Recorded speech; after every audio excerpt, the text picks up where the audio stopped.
This is the original factory head unit. We will now begin removing the original factory radio. Use a pry bar to pry open the panel indicated in the diagram. Use a tool to remove the screws indicated in the diagram. Pry open the panel where indicated by the red arrows in the diagram. Remove the screws indicated in the diagram. Remove the white air conditioning control module indicated in the diagram. Remove the screws from the air conditioning control module, but retain the module itself.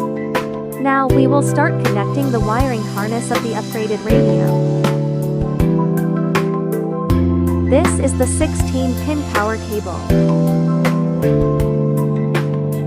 First, connect it to the extension cable. Then insert the power cable into the 16-pin port. This is the CAN bus. Connect it to the 20-pin and 16-pin connectors according to the shape of the positioning slot.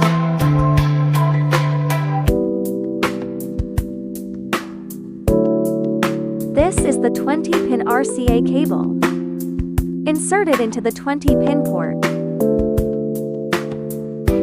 This is the power cable for the CAN bus. Insert it into the 8-pin port. This is the 6-pin panel knob control connector. Insert it into the 6-pin port. This is the amplifier control wire. Connect the wires following the method shown in the video.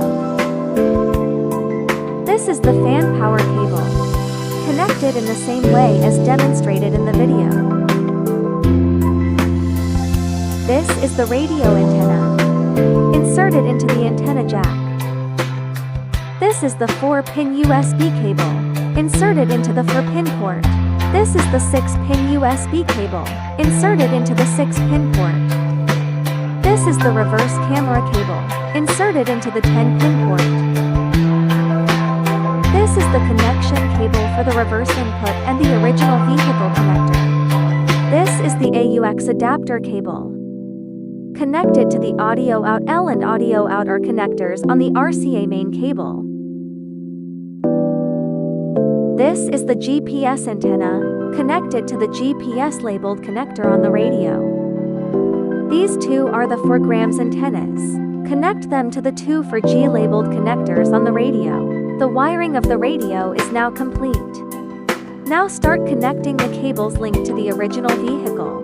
We have labeled all the original vehicle radio connectors in the diagram with letters. Follow the principle of connecting uppercase and lowercase letters.